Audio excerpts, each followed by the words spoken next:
नमस्कार दोस्तों, स्वागत है आपका उमंग अकेडमी ए टू जेड में। दोस्तों, इस वीडियो में हम बात करेंगे पर्यावरण अध्ययन शिक्षा शास्त्र में जो पेडागोजी है।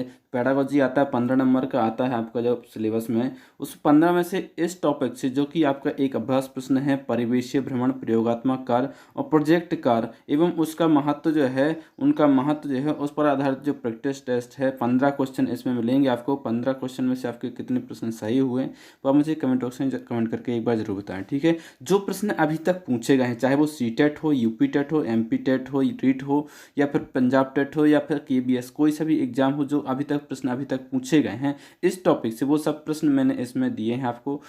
आपसे रिक्वेस्ट है, यदि आपने हमारे चैनल को अभी तक सब्सक्राइब नहीं किया तो उसको सब्सक्राइब कर लें और साथ ही साथ में जो उसका बेल आइकन है उसको प्रेस कर लें, ताकि लेटेस्ट वीडियो का अपडेट आप तक पहुंचता रहे।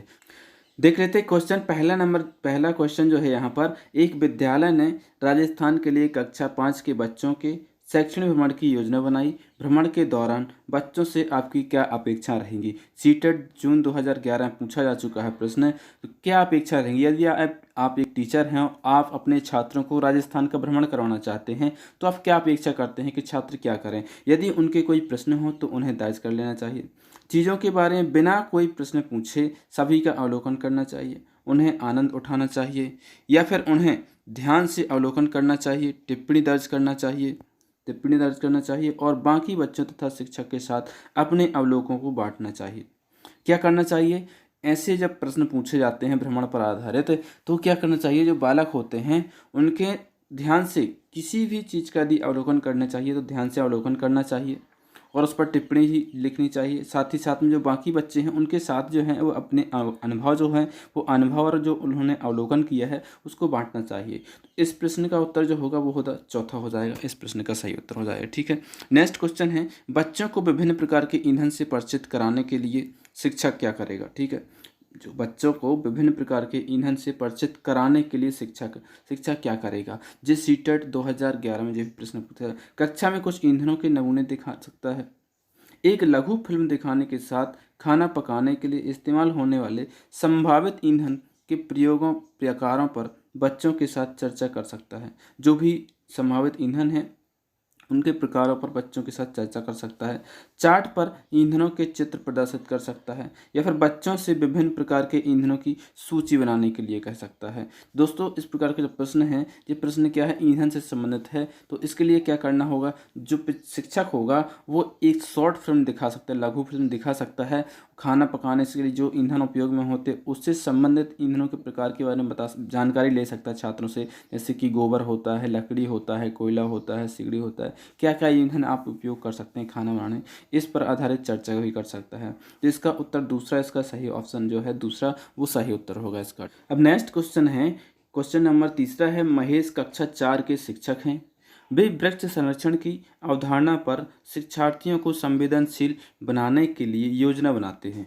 निम्नलिखित में से कौन सी एक गतिविधि इस उद्देश्य के लिए सर्वाधिक उपयुक्त थी? एक महेश हैं जो कि एक शिक्षक है, कक्षा 4 के शिक्षक है, ठीक है। वे वृक्ष संरक्षण के आधार पर जो क्या करना चाहते हैं, अवधारणा जो है उसके लिए छात्रों को संवेदनशील बनाना चाहते हैं, उसके लिए उन्होंने एक योजना बनाई है। गतिविधि का उद्देश्य क्या? सर्वाधिक उपयुक्त उद्देश्य तो सभी हैं, लेकिन सर्वाधिक उपयुक्त उद्देश्य कौन सा होगा? सीटेट 2016 में पूछा जा चुका है प्रश्न। पहला जो इसका उद्देश्य होना चाहिए, वाद विवाद प्रतियोगिता का आयोजन करना चाहिए। यदि आप वृक्ष संरक्षण के बारे में बात करना चाहते हैं, उसके प्रति छात्रों को संवेदनशील बनाना चाहते हैं, तो वाद विवाद प्रतियोगिता का आयोजन करना चाहिए। या फिर एक पौधे को अपनाने और उसका पोषण करने के लिए प्रत्येक शिक्षार्थी को अभिप्रेरित करना चाहिए। या फिर पोस्टर प्रतियोगिता में हिस्सा लेने के लिए शिक्षार्थियों को प्रोत्साहित करना चाहिए। क्या करना चाहिए? या फिर समूह चर्चा के लिए शिक्षार्थियों में समूह बनाना चाहिए। समूह चर्चा के लिए शिक्षार्थियों के समूह बनाना चाहिए। तो क्या होना चाहिए? इसका सही उत्तर जो होगा इसका दूसरा होगा। एक पौधे को अपनाने और उसका पोषण करने के लिए प्रत्येक छात्र जो है, विद्यार्थी हैं, शिक्षार्थी हैं, उनको अब प्रेरित करना चाहिए। कोई सा भी छात्र, हर एक को अभिप्रेरित करना चाहिए, मतलब प्रेरित करना चाहिए, उसको बढ़ावा देना चाहिए कि आप एक पौधा लगाएं, उसका पोषण करें, उसको पालन पोषण करें, उसको देखें किस प्रकार से बढ़ता है, उसका अवलोकन करें। तो इसका सही उत्तर दूसरा हो जाएगा, ठीक है। नेक्स्ट क्वेश्चन जो है, चौथा क्वेश्चन है, पर्यावरण अध्ययन के शिक्षण अधिगम में सर्वेक्षण का उद्देश्य है। यदि एक पर्यावरण का शिक्षण हो रहा है तो उसके शिक्षण अधिगम में सर्वेक्षण का कार्य यदि करवाया जा रहा है तो उसका मुख्य उद्देश्य क्या होती है। सितंबर 2016 में पूछा जा चुका है एग्जाम में। इसका ऑप्शन है समुदाय के साथ अन्योन्य क्रिया के अवसर प्रदान करना चाहिए, या फिर बच्चों को विभिन्न लोगों के प्रति संवेदनशील बनाना चाहिए, सूचना को प्रत्यक्ष प्राप्त करने का अवसर प्रदान करना चाहिए, आकलन के एक अवसर के रूप में इसका उपयोग करना चाहिए। क्या होगा इसका सही उत्तर, क्या होगा इसके लिए कूटनीति कुछ दी है, उपरोक्त में से कौन सा सही कथन हो सकता है। यहाँ आप कथन देख सकते हैं। पहला क्या है, समुदाय के साथ अन्योन्य क्रिया का अवसर, बच्चों को विभिन्न लोगों के प्रति संवेदनशील, सूचना को प्रत्यक्ष प्राप्त करने का अवसर प्रदान करना, या फिर आकलन के लिए एक अवसर के रूप में इसका उपयोग करना चाहिए, या फिर उपयोग करना चाहिए। ठीक है, तो इसका सही उत्तर क्या होगा, इसका सही उत्तर जो होना चाहिए, क्या 1 और 4 होगा, या फिर 2, 3 और 4 होगा, या फिर 1, 2 और 3 होगा, या फिर 1, 2 और 4 होगा। तो इसका सही उत्तर कौन सा होगा, 1, 2 और 3। पहला, दूसरा और तीसरा। अन्योन्य क्रिया मतलब सामाजिक, जो समाज में जो लोग रहते हैं, समुदाय में जो लोग रहते हैं उनके साथ क्रिया करने का अवसर देना है आपको, और जो लोगों के प्रति संवेदनशील बनाना है, और प्रत्यक्ष जो है, प्रत्यक्ष सूचनाओं को प्रत्यक्ष प्राप्त करने का अवसर प्रदान करना है। यहाँ पर मुख्य बात यह है, यदि आकलन की जगह पर अवलोकन होता, और यहाँ पर एक वर्ड जो है एक अवसर के रूप में, एक अवसर के रूप में नहीं, अवसर के रूप में देख सकते हैं लेकिन एक अवसर के रूप में नहीं देख सकते। तो ये चौथा गलत है, बाकी क्या है सही है। तो आपका तीसरा उत्तर इसका सही हो जाएगा। ठीक है, क्वेश्चन नंबर 5 दिया है यहाँ पर, शालिनी ने कक्षा 4 के विद्यार्थियों को विज्ञान केंद्र दिखाने के लिए शैक्षणिक भ्रमण की योजना बनाई। शालिनी नाम की एक टीचर है जो कि कक्षा 4 में पढ़ाती है। विद्यार्थियों को विज्ञान केंद्र, जो विज्ञान केंद्र होता है वहाँ का शैक्षणिक भ्रमण कराने की योजना बनाई है। नीचे दिए गए कौन सा सामान्य निर्देश भ्रमण के लिए अप्रासंगिक, अप्रासंगिक मतलब गलत है। यदि जब भ्रमण करवाते हैं तो उसमें कौन सा ऑप्शन ऐसा है जो कि गलत है भ्रमण की दृष्टि से। सीटेट 2014 में पूछा जा चुका है प्रश्न। प्रदर्शन के समय अपनी संख्याओं के विषय में प्रश्न पूछना। दोस्तों कभी भी प्रश्न पूछता है यदि बालक तो उसको मना नहीं करना। अपना दिन भर का पूरा बस्ता लेकर आना, बिना मुझे सूचित किए कहीं ना जाना, अपने साथ पेन और नोटपैड ले जाना। तो दोस्तों इस प्रकार के जब प्रश्न होते हैं आपको बेसिक तरीके से सोचना होता है कि यदि एक बालक है तो यदि हमसे कुछ पूछता है तो क्या करना चाहिए, आपको उसके जवाब देना चाहिए। तो बेशक आपको किसी भी प्रकार की उसकी शंका है तो उसकी शंकाओं का समाधान करना, यानी वो किसी भी प्रकार का यदि प्रश्न करता है तो प्रश्न पूछने के लिए उसको मना नहीं करना है। तो पहला ऑप्शन तो सही है इसका। अपना दिन भर का बस्ता लेकर जाना, दोस्तों कहीं भी जाना तो पूरा दिन भर का बस्ता लेकर के क्या क्या जरूरत है जाने की। भाई तुम नोटपैड पेन लेकर के जा सकते हो, डायरी लेकर के जा सकते हो, लेकिन बगैर कहीं बताए यदि टीचर को जाना है तो नहीं जा सकते, बगैर बताए नहीं जाना है आपको। ठीक है, तो ये तो सही है, ये भी सही है, लेकिन दूसरा क्या है, दूसरा जो है ये ऑप्शन जो है गलत है और यही इसका सही उत्तर है। क्या पूछा है, अप्रासंगिक है, मतलब में गलत है। तो क्या है, अपना दिन भर का पूरा बस्ता लेकर आने के लिए कभी नहीं कहता है शिक्षक। तो इसका उत्तर कौन सा हो जाएगा, दूसरा इसका सही हो जाएगा ऑप्शन। क्वेश्चन नंबर 6वां है, पर्यावरण अध्ययन में शैक्षणिक भ्रमण का मूल उद्देश्य। यदि आप पर्यावरण शिक्षण की बात करें, पर्यावरण अध्ययन की बात करें तो उसमें यदि शैक्षणिक भ्रमण करवाया जाता है उसका मूल उद्देश्य क्या होता है। उद्देश्य तो सभी हैं जिसमें, लेकिन मूल उद्देश्य क्या होता है वो आपको छांटना है इनमें से। बच्चों की ऊर्जा को विकसित करना, छात्रों के लिए प्रत्यक्ष अनुभव, समाजीकरण को बढ़ावा देना, या फिर टीम भावना का विकास करना, टीम भावना को बढ़ाना। क्वेश्चन नंबर जो 6वां है ये पूछा जा चुका है, यूपी टेट में फरवरी में 2014 में पूछा जा चुका है। क्या होगा इसका सही उत्तर, सबसे मूल यहाँ पर देखना है, जो उद्देश्य तो है सभी उद्देश्य हैं, लेकिन मूल उद्देश्य मतलब मूल जो है प्रमुख रूप से उद्देश्य है वो कौन सा है। तो छात्रों के लिए प्रत्यक्ष अनुभव, भ्रमण का जो शैक्षणिक भ्रमण होता है, शैक्षणिक भ्रमण का मुख्य उद्देश्य जो होता है वो होता है छात्रों के लिए प्रत्यक्ष अनुभव। क्या है, प्रत्यक्ष अनुभव की वो योजना जो होती है मुख्य रूप से करवाई जाती है। शैक्षणिक भ्रमण जो होता है इसलिए करवाया जाता है ताकि बालक जो है प्रत्यक्ष अनुभव मतलब स्वाभाविक जो भी चीज़ होती है उसको प्रत्यक्ष रूप से देख सकें। ठीक है, क्वेश्चन नंबर 7वां है, पर्यावरण अध्ययन की एक कक्षा में शिक्षक विद्यार्थियों, जो शिक्षक है विद्यार्थियों से उनकी गर्मी की छुट्टियों में किए गए भ्रमण पर बातचीत कर रहा है। क्योंकि यदि एक शिक्षक है वो कक्षा में विद्यार्थियों से गर्मी की छुट्टियों के विषय में भ्रमण पर बातचीत कर रहा है कि उन्होंने कहाँ कहाँ भ्रमण किया है और क्या क्या किया है, क्यों कर रहा है, उसकी वजह क्या है। JS टेट मतलब हरियाणा टेट में 2014 में पूछा जा चुका है प्रश्न। विद्यार्थियों से प्राप्त सूचना पाठ्यक्रम पूरा करेंगे, या फिर जिज्ञासु बच्चे राष्ट्र निर्माण के लिए आवश्यक हैं, विद्यार्थियों के अनुभव ज्ञान रचना का आधार है, या फिर वह अपना समय बिताना चाहता है। तो दोस्तों इस प्रकार के प्रश्न जो होते हैं वो बहुत सोच समझ के उत्तर देना होता है आपको। तो विद्यार्थियों के जो अनुभव होते हैं वो ज़रूरी है, इसीलिए उन्होंने पूछा है। ठीक है, तो विद्यार्थियों के अनुभव ज्ञान रचना का आधार, मतलब में विद्यार्थियों के जो अनुभव हैं वही हो उसकी ज्ञान रचना का आधार होते हैं। तो ये उसका उत्तर जो होगा वो तीसरा इसका सही हो जाएगा। ठीक है, नेक्स्ट क्वेश्चन देखते हैं। क्वेश्चन नंबर 8वां दिया है, रोहन के विद्यालय में एक विज्ञान प्रदर्शनी का आयोजन किया गया था। इसका आयोजन एक उद्देश्य के साथ किया गया था। आपके विचार से कौन सा उद्देश्य सर्वाधिक उपयुक्त है? विशेष ध्यान देना, सर्वाधिक उपयुक्त है, यानी जो उद्देश्य होंगे वो सबके सब उद्देश्य होंगे, लेकिन सर्वाधिक उपयुक्त उद्देश्य कौन सा है? ये एक प्रश्न है। विज्ञान प्रदर्शनी का आयोजन क्यों करवाया जाता है? इसका उद्देश्य क्या होता है? ये इस प्रकार से प्रश्न है। ये सीटेट 2012 में प्रश्न पूछा जा चुका है। विद्यालय का नाम प्रसिद्ध करना है, इसलिए प्रदर्शनी का आयोजन करवाते हैं। अभिभावकों को संतुष्ट करना है, या फिर विभिन्न व्यवसायों के लिए विद्यार्थियों को प्रशिक्षित करना है, या फिर शिक्षार्थियों के लिए सृजनात्मक माध्यम उपलब्ध कराना है। तो दोस्तों इस प्रकार के जो प्रश्न हैं इसमें आपको नहीं देखना है कि प्रसिद्धि तो कभी नहीं करना है, आपको विद्यालय की प्रसिद्धि कभी नहीं करना है, ना कि शिक्षक को प्रसिद्धि पाना है, ना ही छात्र को प्रसिद्धि पाना है। वो कभी भी अभिभावक जो होते हैं उनको संतुष्ट नहीं करना है। तो ये दो ऑप्शन तो आपके गलत हो जाते हैं। ठीक है, विभिन्न व्यवसायों के लिए विद्यार्थी, जो भी शिक्षा दी जा रही ना वो किसी भी व्यवसाय की दृष्टि से नहीं दी जा रही कि बालक कौन सा व्यवसाय करेगा। यहाँ पर जो प्राथमिक स्तर या फिर माध्यमिक स्तर की बात करें तो जो शिक्षा दी जाती है वो व्यवसाय के हिसाब से नहीं दी जाती है। तो 3 ऑप्शन गलत हो जाते हैं। एक ऑप्शन आपका चौथा, शिक्षार्थियों के लिए सृजनात्मक माध्यम को उपलब्ध कराना है। जो सृजनात्मक माध्यम है उसको उपलब्ध कराना इसका मुख्य उद्देश्य होता है।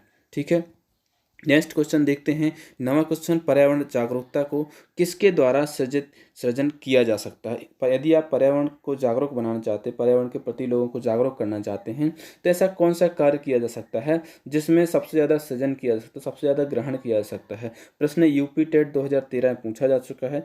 प्रश्न इसका जो है इसके ऑप्शन है, पहला ऑप्शन व्याख्यान के द्वारा, क्षेत्रीय भ्रमण के द्वारा, या फिर सामूहिक वार्तालाप के द्वारा, या फिर अध्ययन के द्वारा। तो दोस्तों अध्ययन और व्याख्या तो हो ही नहीं सकता, तो पहले ही आप इसके ऑप्शन काट दो। अब 2 चीज़ बचते हैं, आप तो सामूहिक वार्तालाप और क्षेत्रीय भ्रमण।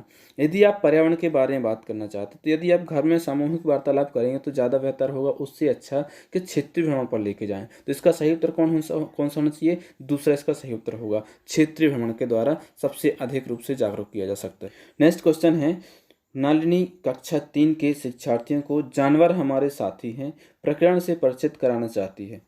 प्रकरण को और अधिक रोचक तरीके से प्रस्तुत करने के लिए निम्नलिखित में से कौन सी युक्ति सर्वाधिक उपयुक्त होगी? एक नलिनी नाम की शिक्षक है जो कि कक्षा 3 के छात्रों को पढ़ाती है और वो जानवर हमारे साथी है, इस प्रकार का जो टॉपिक है उससे परिचित कराने के लिए सबसे अधिक तरीके से, जो रोचक तरीके से, ताकि छात्रों को अच्छा लगे, क्या कर सकती है इनमें से? सीटेट 2013 में पूछा जा चुका है प्रश्न। शिक्षार्थियों को पाठ्य पुस्तक में जानवरों के दिए गए चित्र को देखने के लिए कह सकती है, या फिर विभिन्न जानवरों के चित्र को प्रदर्शित करने वाले चार्ट का प्रयोग करना, या फिर विभिन्न जानवरों के चित्रों को श्याम पट पर बनाना। इस प्रश्न का सही उत्तर क्या होगा? इस प्रश्न का जो है सही उत्तर होना चाहिए चौथा, जानवरों तथा उनकी उपयोगिता पर आधारित फिल्म प्रदर्शित कराना। देखो जानवरों का यदि प्रत्यक्ष अवलोकन कराएंगे तो खतरा हो सकता है। यदि आप चिड़ियाघर जाते हैं, उस पर आधारित कोई प्रश्न पूछा जाता है तो आप उनको कभी नहीं बोलते कि जानवरों को छूना है, या फिर जानवर से मिलकर के हाथ मिलाना, या फिर उनको खाने पीने की कुछ वस्तु देना। तो ये नहीं करना है। उस पर आधारित एक फिल्म, उसकी जो उपयोगिता है जानवरों की, उस पर जो भी गाय होती है, गाय की क्या उपयोगिता होती है, भैंस की क्या उपयोगिता होती है, और हिरण होता है उसकी क्या उपयोगिता, टाइगर है तो उसकी क्या उपयोगिता है, कुत्ता है, कोई भी जानवर है उसकी उपयोगिता क्या है, उस पर आधारित एक फिल्म प्रदर्शित करना मुख्य रूप से क्या कर सकता है? छात्रों को जो जानवर हमारे साथी है उसकी टॉपिक पर आधारित जो होती है, उनकी जो अवधारणा होती है, उसका जो अवलोकन है वो किया जा सकता है और ज्ञान उसका बढ़ाया जा सकता है छात्रों का। नेक्स्ट क्वेश्चन है, कक्षा 5 की पर्यावरण अध्ययन की पाठ्य पुस्तक के एक पाठ में सर्वेक्षण और लेखन पर एक भाग का मुख्य उद्देश्य है। यदि कक्षा 5 में आप पढ़ा रहे हैं छात्रों को और एक टॉपिक है सर्वेक्षण और लेखन, तो इसका मुख्य भाग क्या होना चाहिए, इसका मुख्य उद्देश्य क्या होना चाहिए? सीटेट 2014 में प्रश्न पूछा जा चुका है। विद्यार्थियों की समान जानकारी का आकलन, क्या इसके लिए आप करते हैं? नहीं करते। शिक्षार्थियों को अवसर उपलब्ध कराने की वे चीज़ों को खोजें और सीखें।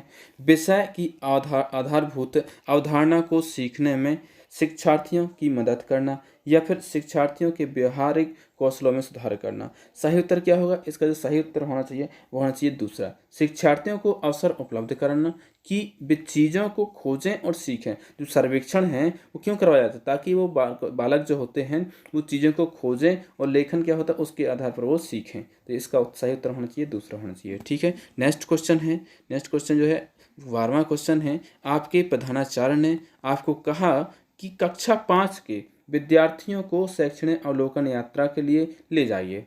यदि आप एक स्कूल में पढ़ाते हैं और आपका प्रधान अध्यापक है वो आपसे कहता है कि आप जो कक्षा हैं, कक्षा 5 के जो विद्यार्थी हैं, आप उनको शैक्षणिक अवलोकन के लिए यात्रा के लिए ले जाइए।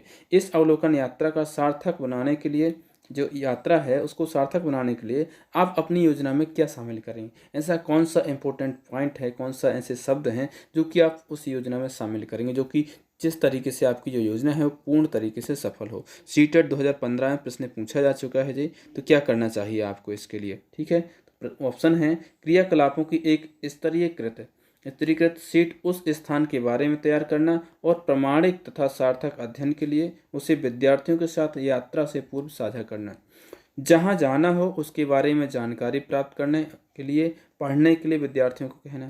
आनंद के लिए पर्याप्त भोजन और खेती के साथ ले जाना। यह सुनिश्चित करना कि विद्यार्थी अनुशासित रहें और उस स्थान पर शांतिपूर्ण पूर्वक अवलोकन करें। क्या इसका सही उत्तर क्या होना चाहिए? इस प्रश्न का जो है सही उत्तर कौन सा होगा? इस प्रश्न का होगा पहला ऑप्शन इसका सही हो जाए, क्रियाकलापों की एक स्तरीकृत सीट उस स्थान के बारे में तैयार करना और प्रमाणिक तथा सार्थक अध्ययन के लिए उन्हें विद्यार्थियों के साथ यात्रा से पूर्व साझा करना। यदि कहीं की भी आपको यात्रा करनी है तो सबसे पहले जो भी वहाँ पर जाना चाहता है या फिर जो भी साथ में जा रहा है उनसे साझा कीजिए कि वहाँ पर क्या क्या है, क्या कैसा करना है, तो उनको जानकारी रहेगी वो कहाँ पर जाना है, कहाँ पर नहीं जाना, क्या क्या मिलेगा, क्या सावधानी बरतनी है। तो ये साझा करना मुख्य रूप से इसका उद्देश्य होता है।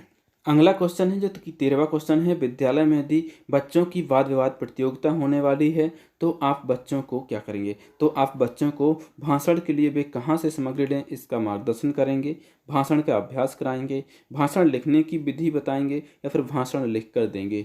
यदि वाद विवाद की प्रतियोगिता होनी है तो उसमें देखो वाद विवाद के बारे में मैंने टॉपिक में थ्योरी सेक्शन में नहीं बताया, इसलिए इसके 3 प्रश्न मैंने दिए हैं आपको, ताकि इस पर आधारित प्रश्न यदि पूछे जाएँ तो आप उसको करके ही आएँ, सही करके आएँ, आप छोड़ के ना आएँ। ठीक है, तो क्या करें, भाषण के लिए वे कहाँ से सामग्री लें इसका मार्गदर्शन करें।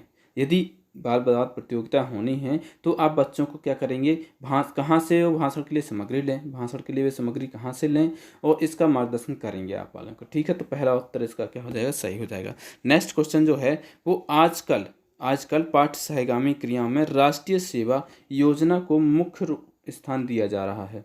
जो राष्ट्रीय सेवा है उस योजना का मुख्य स्थान दिया जा रहा है। एक विद्यार्थी के रूप में आप इसे क्यों लेंगे? यदि आप एक विद्यार्थी हैं तो आप क्यों लेंगे? यहाँ पर शिक्षक नहीं, आप विद्यार्थी हैं तो इसको क्यों लेंगे? यह सामाजिक दायित्व की भावना उत्पन्न करता है। इसे विद्यालय में प्रवेश में कुछ नंबर मिल जाते हैं। यह श्रम के प्रति आस्था उत्पन्न करती है। इससे राष्ट्रीय भावना का विकास होता है। तो दोस्तों राष्ट्रीय भावना का विकास तो होता है, लेकिन यहाँ पर प्रश्न जो है राष्ट्रीय सेवा की मुख्य उद्देश्य क्या, मुख्य स्थान दिया जा रहा है, इसका मुख्य उद्देश्य क्या हो सकता है? एक विद्यार्थी के रूप में आप क्यों इसको लेंगे? यदि आप एक शिक्षक भी हैं तो आप क्यों इसको शामिल करेंगे? जो स्थान है वो क्यों दे रहे हैं, आप मुख्य स्थान क्यों दे रहे हैं? तो इसका सही उत्तर होना चाहिए वो होना चाहिए तीसरा, यह श्रम के प्रति आस्था उत्पन्न करता है। देखो सहगामी जो क्रियाएं होती हैं एक दूसरे के साथ कार्य करने की, कि बहुत सारे लोग होते हैं, एक कार्य होता है बहुत बड़ा कार्य होता है, लेकिन यदि एक व्यक्ति करेगा तो उसको बहुत करने में बहुत अधिक समय लगेगा, मेहनत भी बहुत अधिक लगेगी। लेकिन सहगामी मतलब यदि साथ साथ कार्य करेंगे तो काम जो हुआ है बहुत अच्छे तरीके से हो जाएगा, बहुत ही आसानी के साथ हो जाएगा। तो श्रम के प्रति आस्था उत्पन्न करता है, इसलिए आप इसको शामिल करते हैं। नेक्स्ट क्वेश्चन है जो कि इस अभ्यास प्रश्न का लास्ट क्वेश्चन है, वाद विवाद निम्नलिखित समस्या के समाधान में न्यूनतम लाभप्रद है। वाद विवाद जो प्रतियोगिता होती है, कुछ समस्याएं दी हैं, सबसे कम, न्यूनतम मतलब सबसे कम लाभप्रद है, कौन सी जो योजना है वो लाभप्रद है, सबसे कम लाभप्रद है। जिनका केवल एक सटीक उत्तर हो, जिनके अनेक आयाम एवं पहलू हों, जो सामाजिक मूल्यों से संबंधित हों, जिनमें परिपक्व एवं स्पष्ट निर्णय लेना हो। दोस्तों वाद विवाद जो है वो सबसे कम लाभप्रद कहाँ पर होगा? जहाँ पर केवल एक सटीक उत्तर होगा, जहाँ पर केवल एक सटीक उत्तर होगा वो सबसे कम लाभप्रद होगा। यदि सबसे अधिक की बात करें तो जहाँ पर अनेक आयाम एवं पहलू हों वो सबसे अधिक होगा। मूल्यों से संबंधित होना चाहिए, सामाजिक मूल्यों से बहुत ही इंपॉर्टेंट है। परिपक्व एवं स्पष्ट निर्णय भी होना जरूरी है। तो इसमें से जो न्यूनतम लाभप्रद है वो कौन सा होगा? पहला। इसका उत्तर क्या हो जाएगा? सही होगा। आई होप आपको वीडियो बहुत अच्छा लगा हो। वीडियो अच्छा लगा हो तो लाइक करें, अपने दोस्तों को शेयर भी कर दें। साथ ही साथ में यदि चैनल को सब्सक्राइब नहीं किया तो सब्सक्राइब कर लें और साथ ही साथ में उसका जो बेल आइकन है उसको प्रेस कर लें ताकि लेटेस्ट वीडियो की अपडेट आप तक पहुंचती रहे। मिलते एक नई वीडियो में, तब तक के लिए नमस्कार।